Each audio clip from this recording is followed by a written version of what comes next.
대규모 정산 지연 사태를 일으킨 티몬과 위메프가 결국 회생 절차를 밟게 됐습니다.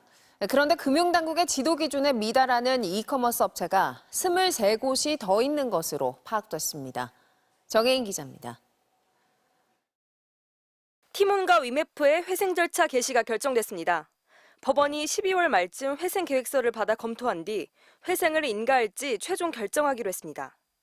채권자들이 원하시는 방향대로 하되 관리인과 함께 제가 역시 열심히 도와서 최대한 채권자들 피해 회복하는 데 노력하려고 합니다. 정산대금을 받지 못한 피해자들은 경영진들이 자구안을 내놓지 못해 유감이라면서도 회생을 통해 좋은 결과를 기대한다고 밝혔습니다. 다만 상황이 녹록지만은 않습니다. 이미 티몬과 위메프는 자본 잠식 상태로 금융감독원의 특별 관리 대상이었기 때문입니다. 현행법상 이커머스 업체가 자기 자본, 미상환 잔액, 유동성 비율 등에서 경영지도 기준에 미달할 경우 개선 계획 등을 제출하게 돼 있습니다. 그런데 티몬과 위메프 같은 기준 미달 업체들이 23곳 더 있는 것으로 파악됐습니다.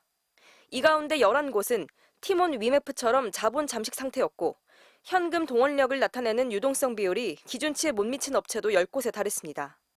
특히 이 같은 기준 미준수 업체는 지난 2022년 상반기 16개였지만 지난해 말에는 25곳으로 50% 이상 늘었습니다.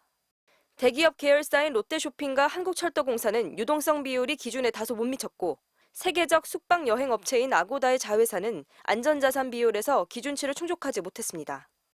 제도 개선을 위한 노력을 충분히 하지 않았습니다.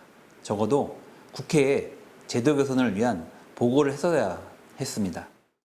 금융당국은 경영지도 기준을 지키지 않은 업체에 대해 영업정지나 등록 취소를 할 근거를 마련하겠다고 밝혔습니다. MBC 뉴스 정혜인입니다.